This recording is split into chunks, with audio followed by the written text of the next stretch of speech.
Welcome back to PPCM's Painful Truth.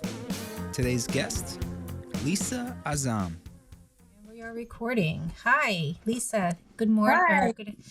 How are you doing? I'm good. How are you? Good. Thank you so much for your time today on educating me on your peripartum cardiomyopathy PPCM experience, which is a really painful truth to talk about, but it's definitely a necessity to saving lives for women in our era. Why don't you introduce yourself and tell me what state in America you are located, and when did you first feel like you were having symptoms of something not being right during pregnancy? Okay. I am in Houston, Texas, right outside of Houston, Texas. And it was actually right at about 24 weeks, I was hospitalized. They were trying to hold the baby, my little boy, until 32 weeks. I have lupus, and I ended up having severe preeclampsia that they ended up inducing at 31 weeks. He weighed 3 pounds, 10 ounces. But shortly after, in a matter of days, I began to swell a lot. My feet, my legs, my hands. But they really just blew it off to, post-pregnancy swelling, you're coming out of a tough pregnancy. They sent me to they have a department at Memorial postpartum workup area. I went there, they did a workup, and they said, "You're okay, go back and see your baby in the NICU," which I did. I felt my heart was racing a little bit, but they said anxiety. So I went home. So that's when I feel like it started. So it started around 24 weeks pregnant. Yes, my symptoms started, and I did begin swelling. In fact, I wore these shoes around the hospital. They were these kind of house shoes, but they were enclosed, more like shoes, and they began to bust open because my feet were so big. Yeah, they were full of fluid. Mm-hmm. So you were diagnosed, were you diagnosed PPCM during pregnancy? No, my son was born on September 19th, and we got home from the NICU about 3 weeks after he was born. But wait, didn't they test you though at 24 weeks pregnant? No. Your obstetrician didn't feel like you needed to see a cardiologist at that point with you being so swollen? No. And they thought that it was maybe possibly normal from what they see, mm-hmm. that the swelling is actually, they consider that normal as opposed to not being normal? Yeah, they said it was just normal swelling, which, at the time it wasn't as bad as it was when I was, full blown. But it was bad. Well, that swelling is not normal for anybody who's listening that's a birthing professional.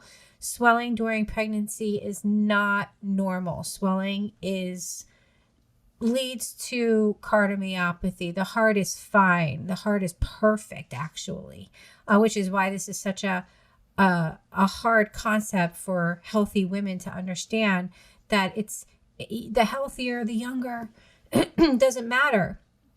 If you have fluid that is crushing your heart is affected. And so with the swelling of a doctor saying that's normal, they have absolutely zero awareness of how a body can be suffocated with fluid and cause infections, because with fluid causes infections, causes diseases. So, that's why early diagnosis, saves lives. So how long after did you give birth to your son? 1 month to the day. It was October 19th. I was at home. We had been home, I would think 5 or 6 days from the hospital, and I started having chest pain. I was laying in bed and I could not get comfortable. Any way, I just could not get comfortable. And I woke my husband up and I said, we need to go to the hospital. It was that severe. And we got to the ER, and it was a really bad flu season that season. I was coughing and I thought, okay, maybe I have the flu. And the doctor came in and he said, you have multiple bilateral pulmonary embolisms and your lungs are full of fluid. So we're going to admit you to the ICU. And at the time, they didn't say anything about my heart. But after a couple of days, the pulmonologist said, I want to do an echo on you to make sure, because I think these clots may have come from your heart. Yeah. And Because- that's interesting. The echo, what I've noticed is about women in the UK or like in England, obstetricians, birthing professionals do echoes during pregnancies. My maternal fetal specialist actually did. She did one at the beginning or maybe mid-second trimester because of the lupus. She was concerned that something like this might have happened. Why did you get it? Echo. I had a baseline echo, I believe in the mid-second trimester, and it was normal. Your echo was normal, which is also why I believe, and you just kind of also gave the other side of the coin of why labs, screenings, and all testings should be, I want to say, implemented as well as upgraded of raising the standards for all the lab screenings and testings, because one might come out normal, whereas the NT-proBNP test, I'm sure your numbers would have been very high, even if your echo was, something would have alerted them, whether it's the screening, whether it's the lab. I hear also from a lot of women, my echo was okay. My EKG was fine. But we also don't have the blood kit available as standard in our panels during pregnancy. Right. The NT-proBNP test, SFLT1, the PIGF. What was it what was the screening lab or testing that actually diagnosed you as PPCM peripartum cardiomyopathy? Well, it was the postpartum echo that actually did. So the echo during my pregnancy was normal. The one when I got to the hospital, when I had the blood clots, my ejection fraction was 13, a month after I had my son. So so it exasperated, which is actually normal. Everything peaks. Mine was 3 months after giving birth to my son. Okay. I suffered horribly. I was not diagnosed until I woke up from times of death, hyperthermia, coma. I was in cardiac arrest for over 30 minutes, each cardiac arrest, 3 months after giving birth. And then just took them days just to thaw me out, almost weeks from being in a coma, for them freezing my body and then curing the infection and removing the fluid and, finally being treated for PPCM. And it's sad that, it doesn't matter if you're diagnosed during pregnancy, after pregnancy, this disease is very scary.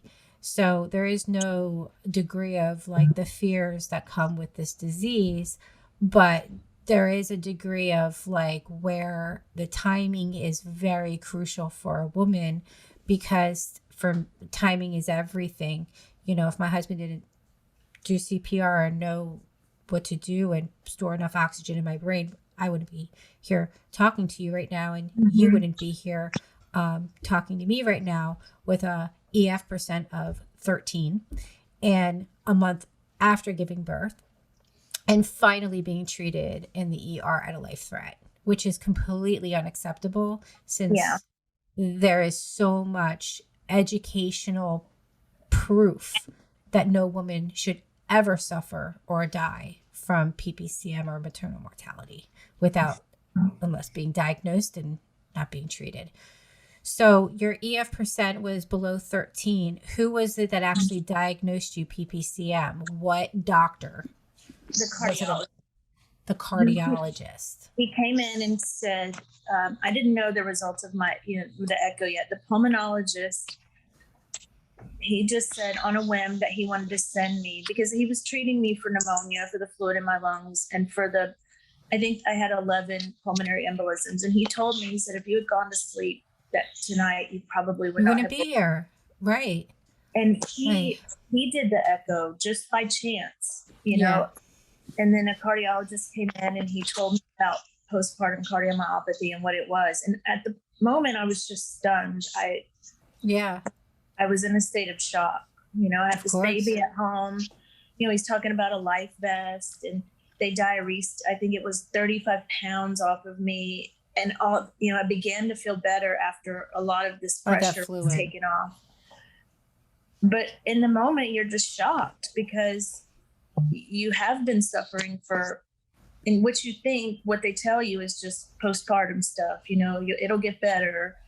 You know, you're tired, you're weak, I was suffering very early on. I think as early for me as 10 weeks pregnant. My mom thought I was having twins at 10 weeks. I was fluid every day. Just, it hit me quickly and it never stopped. And so until death. And so when you say that, it's true. It's not like, okay, we just suffered at that moment. No, there's a huge leading point to that. Mm-hmm. And there's a lot of symptoms and there's a lot of dismissal on those misdiagnosis as well after the fact, which is really heartbreaking to me when it comes to other young women that I see that, you know, on these group sites. And it's like, we just all gave life and birth to possibly not make living after, it's very awful when to find out that a simple blood test is not included in the panel and only cardiologists is aware and obstetricians aren't aware. When we're having babies, our hearts are perfect. There's nothing wrong with our heart until it's affected by the fluid that is ignored, untreated, suffocating, giving us infections. What did you had an infection. Obviously, I had the same thing. What was your temperature? What did you suffer? For me, it's funny you say that about people asking if you're having twins. I remember I was 3 or 4 months pregnant. I walked into a store and a lady said, twins, right? And I was like, no, but I just felt like I'm just gaining and gaining. And I didn't know what to say. But when I went to the hospital, when I was diagnosed, I remember they weighed me and she said the weight, and I was like, no, that's what I weighed when I gave birth. I had no idea how much fluid retention I had whatsoever. Yeah. And that's why, awareness, again, when I say like layers of awareness regarding this educational prevention, it's beyond insulting, I think, on behalf of women since a very, very long time. And I would even say the other day I got my BNP test. I even posted it on Facebook. I was 27. Women don't know what that number even means. So I'm always educating any number below. If it's an NT Pro, 300. If it's a regular BNP, it's 99. Anything over, definitely get that treatment, whether it's, magnesium drip, Lasix, whatever it is, the beta blockers, Cori.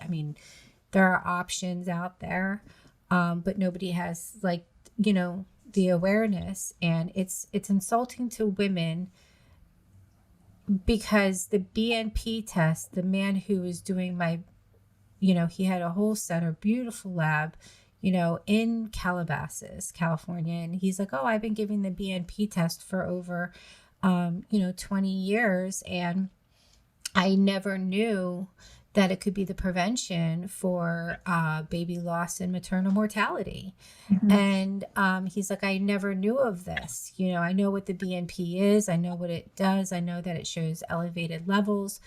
But I was educating a person who is literally surrounds his business, life, career around, gene mutation, blood testing, and he had no awareness either, which shows the lack of education that's in the curriculum, in the books of I don't even know where to begin. The fact that he mentioned that they work with the American Heart Association. I bring that up. It's like, okay, you guys have been aware for over 20 something years that of the BNP. Cardiologists are aware of PPCM. So I really don't know where the disconnect is between the blood labs, the cardiologists, and the birthing professionals, whether it's a birth keeper, doula, midwife, birthing professional, OB, nurse, anybody in the birthing orbit area had not connected with having this information, each having something and it not connecting. It's not like the awareness wasn't there. It's not like the education is not there. It's just that it wasn't executed for a connect. And that's where survivors, you and I, are saying this is where the problem's been for women in America with maternal mortality. Now, how old were you when you gave birth? 39. And how old is your son today? He's 4. Oh, mine's 5. Oh, okay. I know where you're at with it. So Yeah. I think a big part of it too in survivors becomes, anxiety, depression, that postpartum depression, that first year after.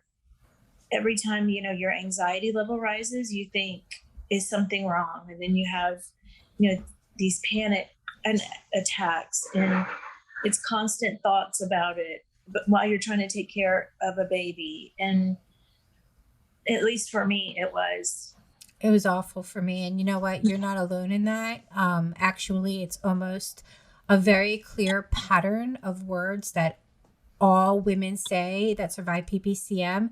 And it's interesting that you say that mental health, and which is it plays a huge part in this. And this is why I also, right when my mom passed away, I flew to Washington, D.C. I went to Mom's Congress. I supported the postpartum bill passed through because women who survive this disease, it's inevitable to have these fears where I have women saying, I'm confused because when I was dying and pregnant and I couldn't breathe, they all said that it was anxiety. And now they say I'm fine and recovered, but I still can't breathe sometimes. And I feel like I'm gasping for air. So is it heart failure or is it anxiety? And the two become very blurred with is what I'm feeling, anxiety from the PTSD, from the panic of the trauma and the stress and the worries and the fears of taking care of a baby and not knowing, the unknown? Or am I really having this? Am I feeling like I'm having heart palpitations and my blood pressure is normal, or is my blood pressure really high and what I'm feeling really is what it is? Right. I mean, there is a huge need for advocacy when it comes to this, because there is a very clear difference. I mean, thank goodness I I come from a background where I studied this. I got my master's in, social work and in policy and practice at the University of Pennsylvania. And I was a triage specialist, and I worked with people, admitting them on medication and off medication. So I knew what was happening with me. And I knew what I also needed to do to help myself.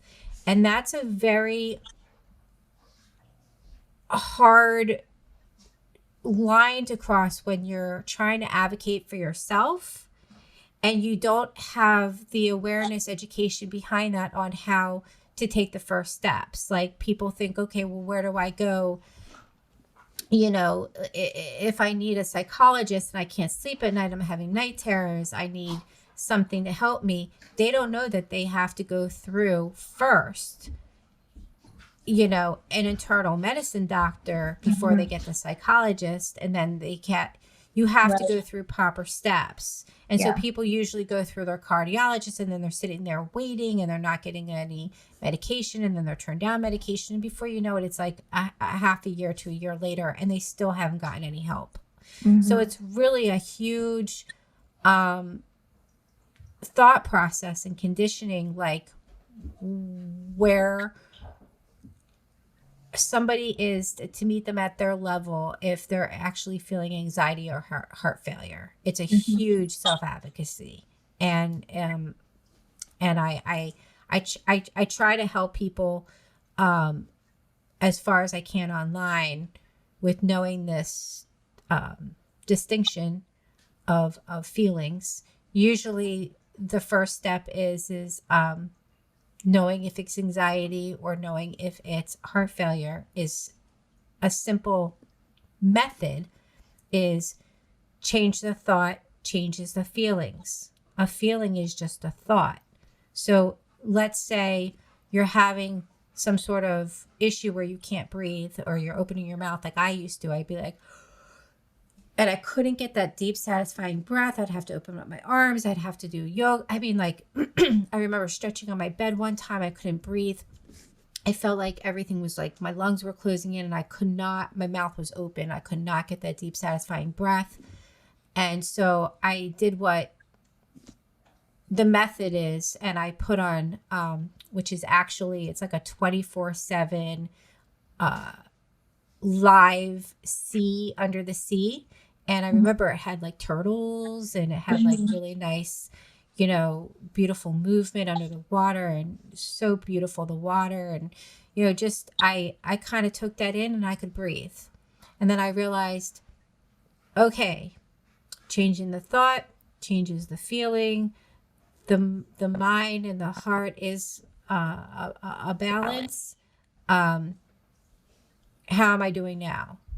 And then I check in with myself, and I'd be able to take that deep, satisfying breath. And I'm like, okay, so it's not my heart. It's an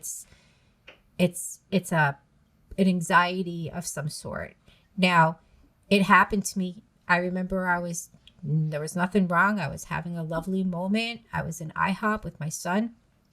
We're dancing kind of like to the music that IHOP's playing. And I had it again. And there was nothing around me to stress me out or anything, but it happened again. So then I realized I had to check in with myself, and it turned out that, I was having some issues, so I with my heart. So I knew, okay, that's how I can identify, that can maybe help you identify at that moment if you're ever feeling like, what do I do at this moment? What am I feeling? And instead of like panicking about that on what I'm feeling, try to change the thought that changes the feeling to see and identify where you're feeling. Because as we all say, we know our body's best. And how we're feeling, we can check in with ourselves better than the doctor can, because, we know our bodies better than anybody. So, but yeah, there is that huge pattern of words where young women, and women all over the world, doesn't matter where you are, that's something that's very common. by not knowing the distinction between anxiety and heart failure, because when we were dying of heart failure, they said it was anxiety, and now we're alive and we're worried because we're having the same feeling, and it turns out now it is anxiety and not heart failure. Mm-hmm. So yeah, for me that was really tough. It was a very lonely feeling. Yeah, because your husband doesn't understand, my child, you don't, obviously, no way, but people around you are so happy that you're alive, but you never want to you don't want to have that depressed feeling all the time, but it was just kind of a no-win situation. So you kind of tuck it inside. At least I did. Yeah. Yeah. I mean, that's very common. I definitely, after my heart surgery, my mom passed away 4 months after walking pneumonia. No, I'm so sorry. I know. And then my dad died 18 months later after. They were in love since they were like 13, 15 years old. So it's only natural that they, went on the other side together. But it's, this disease takes the whole family down, and I had to put a lot of it underneath. I had to show strength everywhere. And then I just go in my shower and be like, but I think as mothers and women, I think we are naturally we are kind of the rock. And so when, we fall, they all can fall. That's why they call us the queen. We are, we are the queens. And so showing vulnerability and is not showing vulnerability is what across the board also how women feel. And that's why we all feel so alone. Doesn't matter that we're in a support group, doesn't matter how many women have this in our own individual orbit.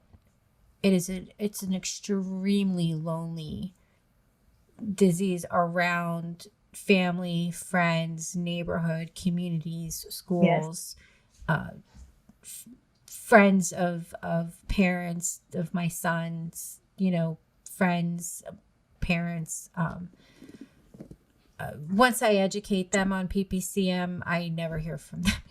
I'm like, I gotta stop that because my son's not gonna have any play dates. But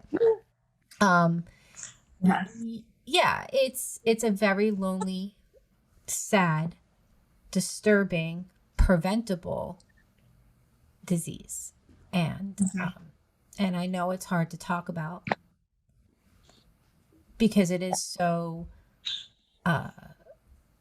we do go in our hole, and us talking about it, and me having to go through this with other women and hear every story that is just so sad that a woman is saved in America in the ER at a life threat, being diagnosed from a cardiologist, not from an OB or a birthing professional, is just scary and alone. It's very beyond words of how lonely this disease is. Yeah, I was in the hospital in the med center in Houston from 24 weeks to 30 weeks. And I was diagnosed 1 month postpartum. Exactly. Sad. And what hospital was this? Memorial Hermann Medical Center in Houston. So luckily now I have just excellent, my cardiologist he's excellent.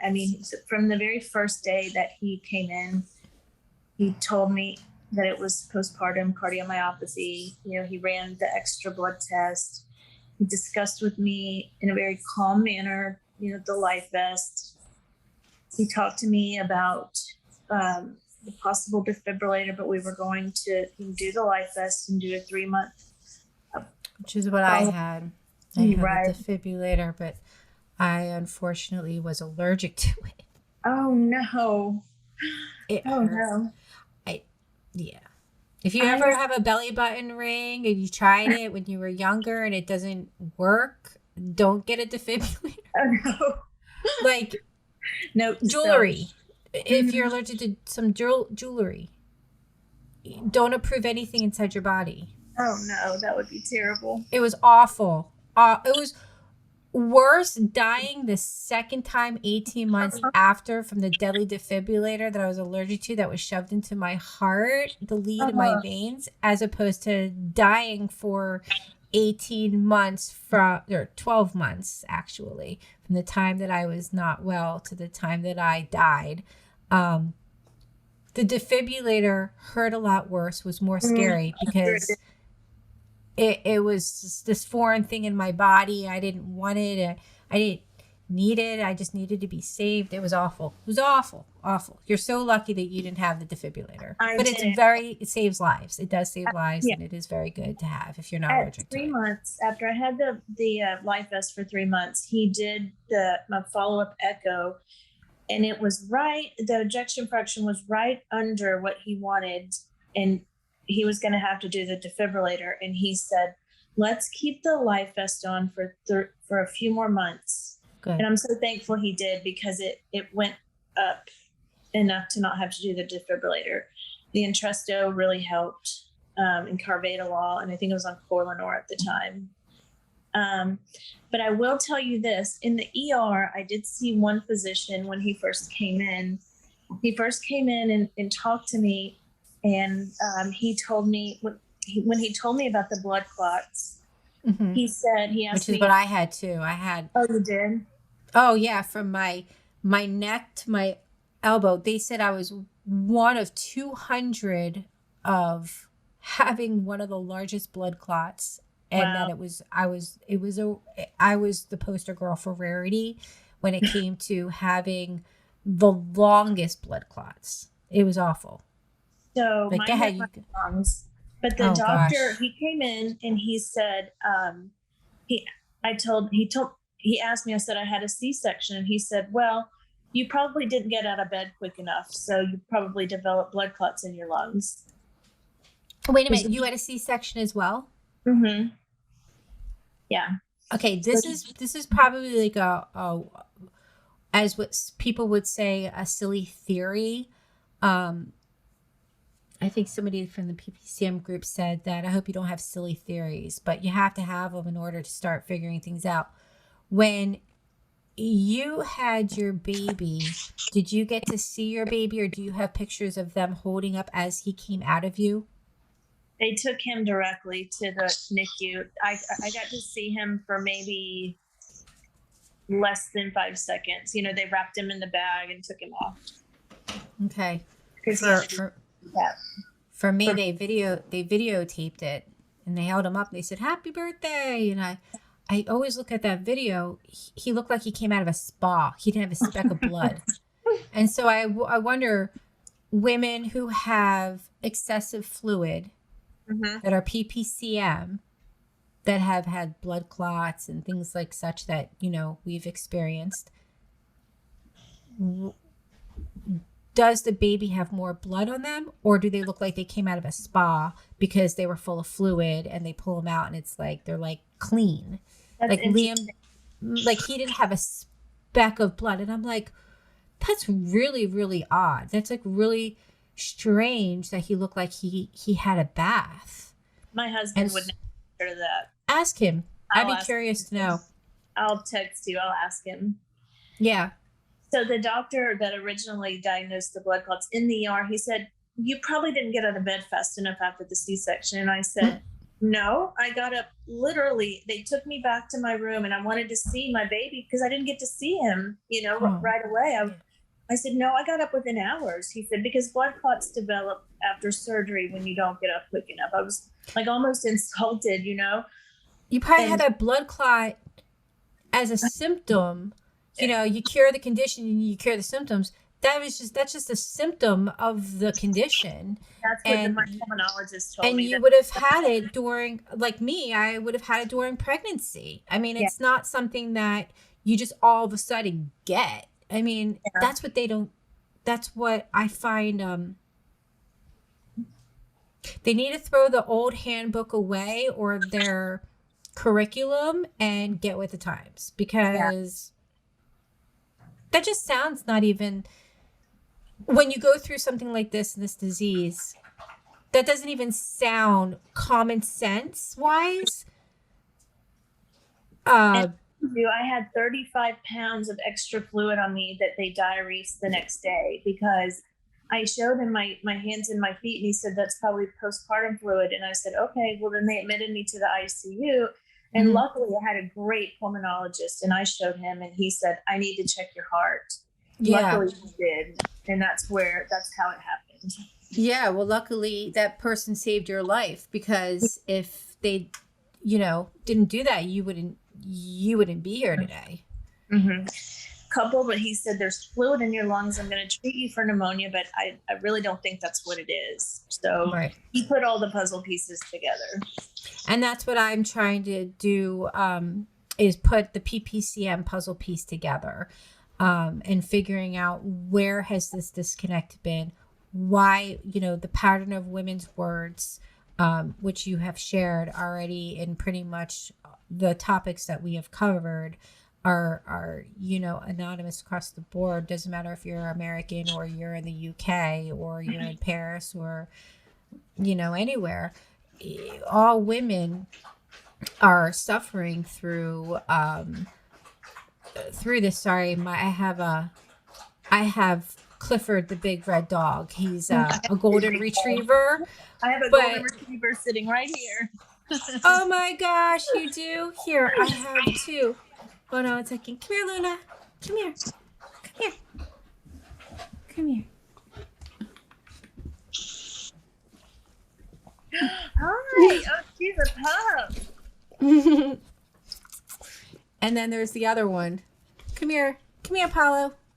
Come here. I'll show you. Come here. Come here. Apollo. Come here. Up. Uppy. Up. Oh my goodness. Yep. So I have two. That is all right. And you have golden too. So that's I do. That's amazing. I had another one, and she passed away. I'm sorry. No, she had cancer. She was just the love of my life, but it was time. Well, the BNP test works for dogs and cats. Actually, if you go to Snap Pro BNP, it looks like a pregnancy test, which is insulting to all women. You can give it to your cat at home. Okay. And it's called the Snap Pro BNP. So they have it for cats and dogs, but they don't have it for humans. Not for people. Nope. No. That's sad. But yeah, the fluid also, the fluid in our body produces cancer cells, or we all have cancer cells, but it brings them up, as well as like dementia and Alzheimer's. So the BNP, if you were to say and do research, is the brain natriuretic peptide test to determine cancer for early diagnosis, dementia for early diagnosis. And it does. It shows high elevated, so they can rule out heart failure. They can rule out, is it cancer, something like that. So the BNP is not just for heart failure, although you don't die from the dementia, Alzheimer's, and cancer. You die from the heart failure, which is an ear, nose, and throat kind of correlation. The fluid causes the infections and the diseases. But if you have early diagnosis, then you can remove that fluid that could have potentially caused cancer and heart failure. And I had a very interesting conversation with my dog's veterinarian, actually more than I've ever had in the entire state of California in obstetrician or in gynecology, because they have the awareness of the BNP. And they agreed. They agreed that the BNP is also used for dogs with, dementia and dogs with, cancer. And so I said, how is this not implemented for women? And how come, women don't know about it? So I have my dogs, I'm going to We get have BNP. we have so many tests during pregnancy, especially at that 16-week appointment. I mean, we have a test to know it's a boy or a girl. That's not even necessary, And there's only one test, only one that we have in America that will determine early diagnosis for PPCM and for baby loss. We only have one, but that one that's only $15 out of pocket is not included in this huge blood panel. Right. It should at least be offered to pay out of pocket if insurance isn't going to cover it, which it should. Yeah. I mean, and I have like medical professionals, even like women who actually have other nonprofits for PPCM are asking PPCM Fund for, money for the BNP test. I'm like, it's $15 out of pocket. I said, most doctors are even turning down women who are pregnant and denying them the BNP in America. I mean, I have at least over 20 in the last month that have been turned down the BNP. It's becoming more aware that the BNP, and so they're pregnant and they're in the ER and they get turned down the BNP. And I'm like, why? And they get sent home and then they end up suffering and then they, things happen. And then they're diagnosed. It's just ridiculous. But the issue is that the awareness for women that are healthy and young would never think maternal mortality can happen to them because they think that they're healthy, but health has nothing to do with fluid creating a preventable disease like cancer, like dementia, like heart failure, with early diagnosis and treatment to remove it before it becomes the disease. But there's this lack of, again, putting the pieces together like a puzzle. And it starts with the fluid. The fluid, our blood, is different than us having 90, water fluid in our body. That's different. So when we drink water, that flushes out the other fluid. We have to keep flushing it out. So when people are like, you can drown yourself, but that's a different type of water than the fluid that women retain and still produce. Like the other day, I just took my Lasix because I'm doing a pageant.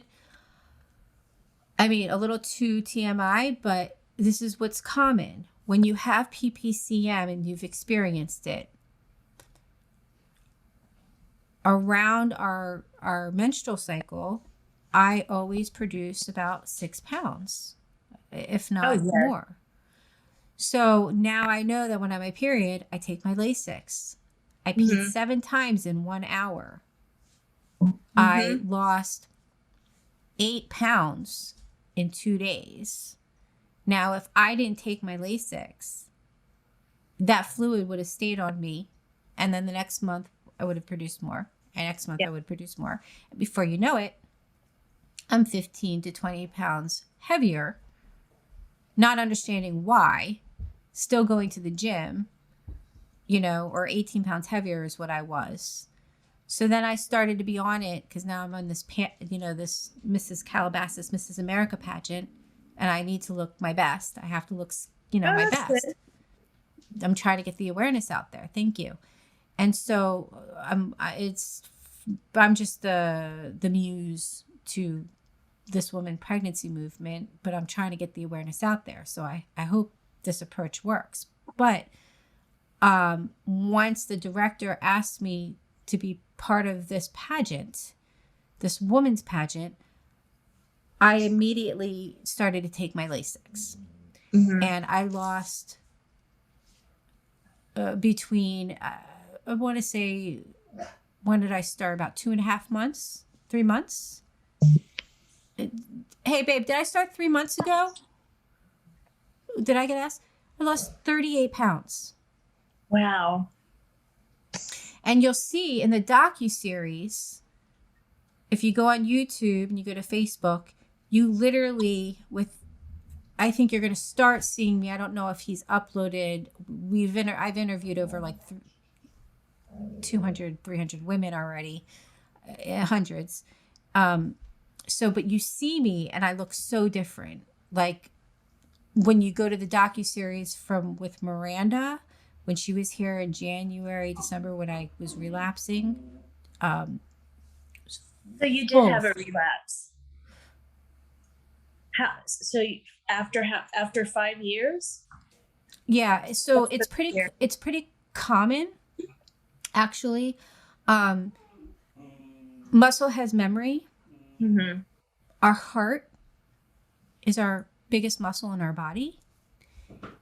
Basically, it's our main muscle to live. Were you on meds at the time? So, yes. That's so scary. So what happens is that, and this is what I've also learned through an interview as well, why this happened is because around the time that you experienced PPCM or experienced symptoms that affected your heart, at that time, years later, you have to make sure that the fluid's removed. You have to give yourself treatment, which is why recovery follow-ups are so important, because muscle has memory. So for me, I coded November 25th, 2016, right? Muscle has memory. So around that time is when I produced a lot of fluid, tons of fluid. And it's because muscle has memory, so that your body is kind of remembering at that time. So you want to always, around that time that you experienced, let's say a month after your son was born. What month is that? September. So around September, before September. October is when I was diagnosed. I'm sorry. He was born in September. Okay, so around September, October, I would even say, August, around August, September, get your BNP, get your EKG, get your, your Lasix as needed, just kind of prepare. If you start to notice you retaining a lot more fluid, it's your body remembering. And that's how relapse usually happens. And if you notice, around that time is critical, because it can be prevented. I wasn't taking my Lasix. I wasn't aware. But if you go to my PPCM fund on YouTube and go to the one where it says Miranda, and I think in the background we had a backdrop, and they came at night, and we did it anyway. All docuseries is in person. Our podcast is Zoom, like this. So our docuseries is in person. So even if you see the ones that are in person compared to now, which is our podcast, I look completely different. In some interviews, I feel like I'm going to literally fall on my face. I mean, you just see it. You see me fading, and then you look at me now and you're like, oh, wow, So anyone who has awareness of what this disease, it goes like this. So I started a Mom Day fitness routine that's really helped me. That I've been a dancer my whole life, that I instruct on Mondays. I work with women who are pregnant. I do a lot of,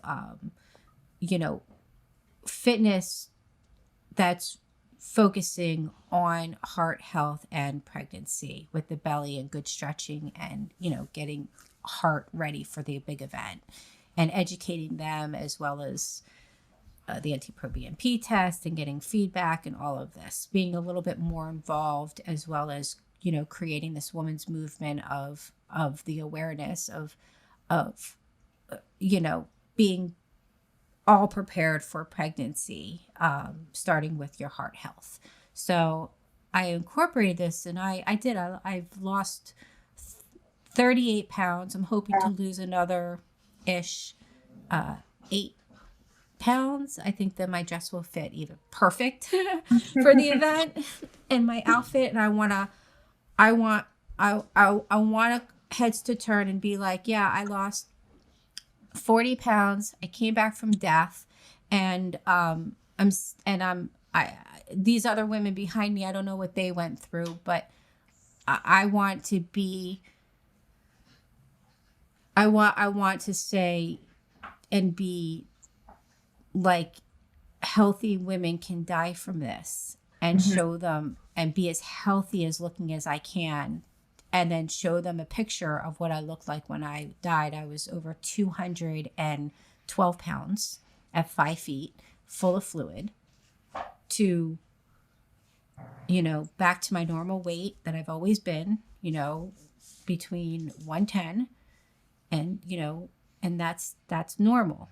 So in order to show this, I have to really, really, really, really show other women as well, like you, that are coming forward and saying, yes, I still retain fluid. And are you aware of that? Are you aware of your fluid? Are you weighing yourself and comparing your weight, your fluid weight? Kind of up and down, up and down. I always tell my husband, I said, and don't take this the wrong way, but I said, I feel like Oprah. I'm like high then low, high then low. And he'll tell me, I can see it in your knees today. I can see it in your feet. My cardiologist gives me Lasix. I see him I don't use it. How many milligrams are you on? I'd have to look. I'd have to walk in my bathroom and look. But like it's 20? just appearance. I think it's 10, to be quite honest. Sometimes I'll split it in half. Sometimes I'll take the 10. Like during COVID, when I was on dexamethasone, that raised my blood pressure, which in turn raised my salt levels. So I took that every day. Well, you do know that when you take your Lasix, you need to double your magnesium and your potassium. Potassium and my magnesium, yes. Yes, I do have that as well. But I'm on Entresto, like I said, and carvedilol. Same with me. And he just took me off of Corlinor after my last echo. So I'm on that's good advice. I'll be better now. Pardon? Anaparel? No. Oh, that's what I'm on.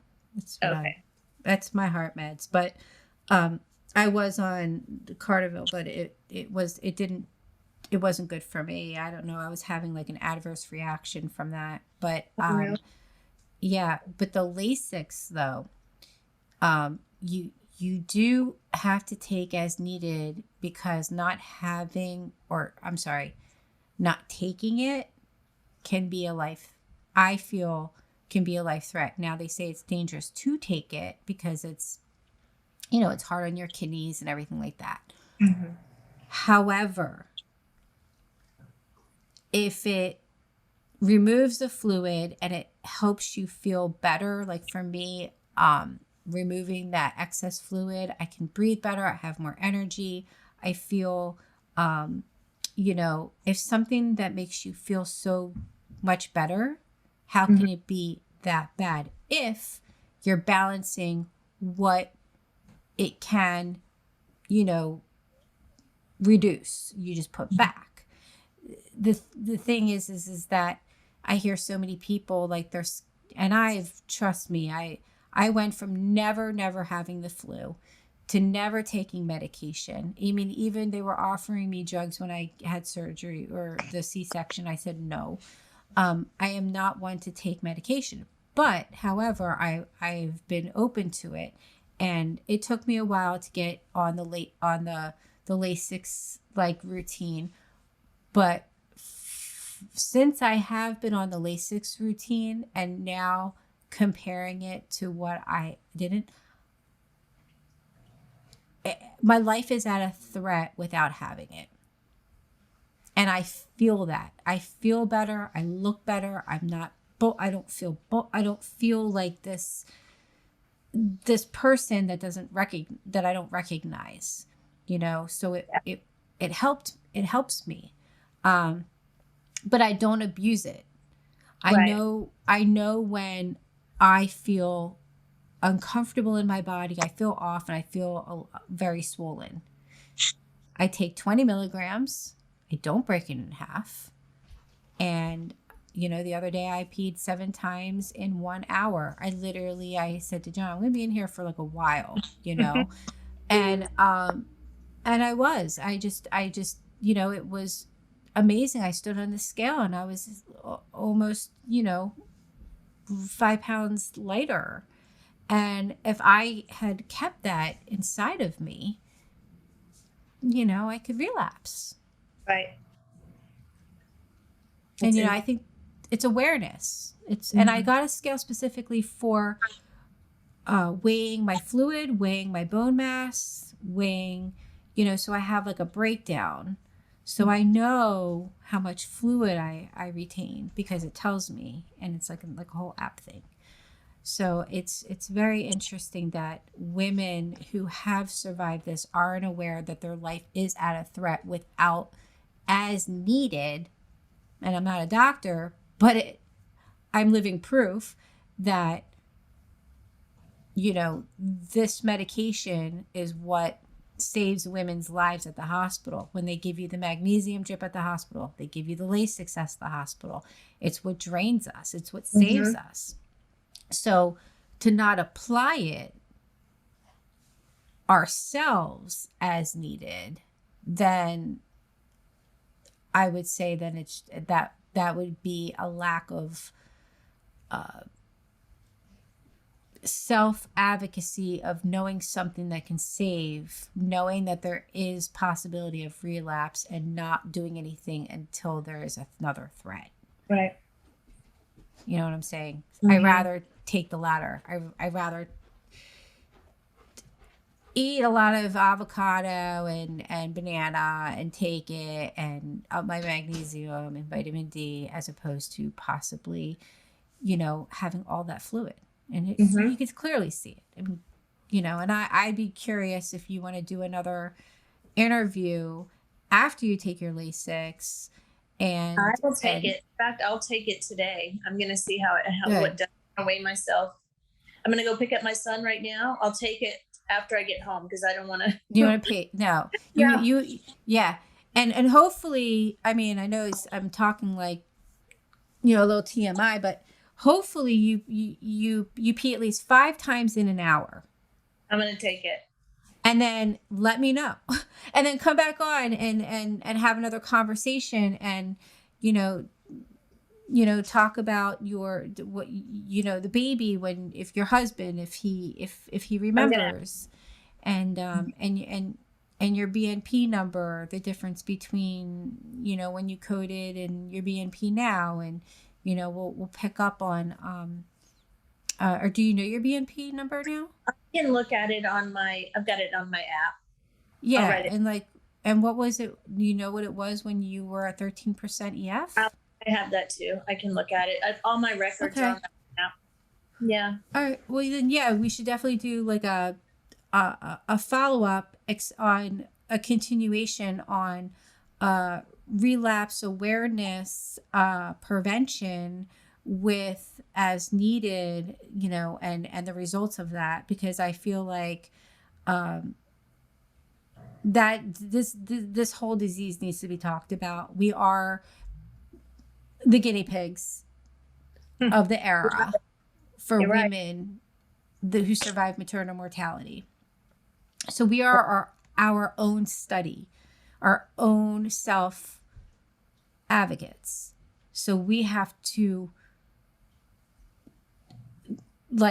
ask questions like, "Oh, was your baby bloody, or was it? Did it look like it came out of a spa?" I'm gonna ask him. Yeah. Yeah. And then let me know. And I will. I will for sure. We'll pick this up. And thank Okay. you so much for your time. Good talking to you. Good talking to you too. Okay. Thank you. Bye-bye. Thank you for joining us and listening to the PPCM Fund podcast. If you haven't already, please like and subscribe. PPCM's Painful Truth is made possible through the generous support of donors like you. Help us spread the awareness by donating at ppcmfund.com or click the link below to become a member through Ko-fi. Have a great day.